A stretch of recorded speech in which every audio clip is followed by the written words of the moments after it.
Hello. We have a third line day. We are in gate 38, the gate of the fighter, the gate of opposition, and the third line is called alliance. There's a little bit of a joke here in this name of the third line. The moment that you understand what third lines are about with their bonds made and broken and their trial and error process, the idea that this line is called alliance is really quite funny. Because you know that inherent in these alliances is the awareness that they are going to fall apart. And they'll fall apart because the individually ultimately struggles alone. It's part of the individual process. In the end, by the time you get to the integration system, when you get to the end of the channel and you're moving up into the 57, the one thing that is clear is that everyone is alone. This is what integration tells us. Survival is purely a matter of being on your own. Individuals know this intensely. This is why it's so important for them to recognize in their lifetime what their individual value is. You know, they know that they're alone and they ask themselves, is it worth it? So we have in the exaltation the ability to sustain through integration with similar forces, thus ensuring the vitality to persevere, the energy to integrate with others in times of struggle. Now that sounds great, but it's still a third line, and it is still bonds made and broken, and what endures is only temporary. By banging into the other, the advantage is discovered that there may be, this is individual, remember, there may be someone who can help you, empower you. There may be. This is a very important learning process. But the three doesn't know the other well, so it doesn't necessarily work out that way. Although at the end of their process, when they've matured, it may do, but initially it's unlikely. The detriment is selfish alliance, which saps the energy of one's partners in order to ensure personal vitality, the energy to selfishly use others in times of struggle. You bang into the other and you realize, oh, they could be an advantage to you. You use them, you break the bond, and you go on your way. The pressure in the 38 to know that life is of value, it isn't going to be concerned that it's taking advantage of somebody else being around to try to get to or get through its struggle. It's not bothered about that, and it's not its fault.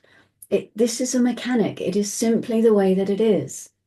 This is individual. It doesn't hear, it doesn't listen to the needs of others in those situations, because that's not what individuality is about. It is there to accomplish its own struggle and can see that it's possible others may be of value within that struggle, but after the struggle, you don't want them around. You know, you'll leave them. The bond was made, the bond is broken. What this judgment is saying is something like, okay, I'm struggling against that person in my neighborhood, and I will struggle with that person for the rest of my life on my own. But if it so happens that my next door neighbor is also going to struggle with that person, then I'm going to go along with them because then we can struggle together. So it's not really a true alliance. It's a bit like Ross said, the French and the English armies coming together to fight, but only if they have a common enemy. As soon as they don't have a common enemy, then they will just fight each other because that's the nature of the individual. You know, so as long as the struggle is the same struggle, great. As long as it's focused on the same thing or pointed towards the same thing, then the alliance will stand. So the grounding comes from gate 39 in the third line, and it's called responsibility. And this is another little joke because one of the keynotes for the third line is irresponsibility. So might there be a responsible way to approach alliances? One that doesn't compromise the nature of the third line, but allows them to be correct. Is that something that can be explored here?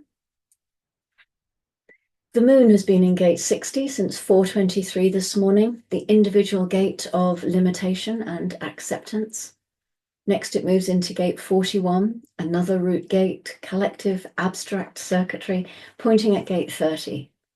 This is where Venus is right now. So we have this channel, the channel of recognition, a design of focused energy, which is an interesting name because we associate focused energy with the other side of the collective circuit.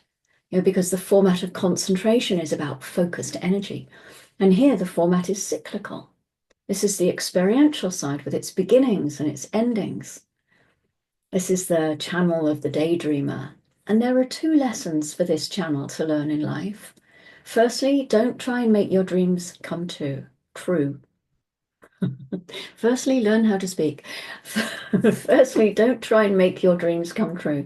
And secondly, don't expect any of your desires to bring you lasting peace. The peace comes from just simply enjoying the dream for what it is.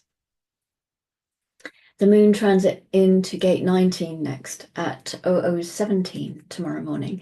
This is the tribal gate of wanting. It's called approach. It's root again.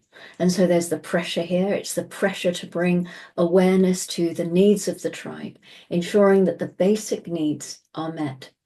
People with gate 19, they always need to make sure they have a full fridge, a place to call home, people to communicate with.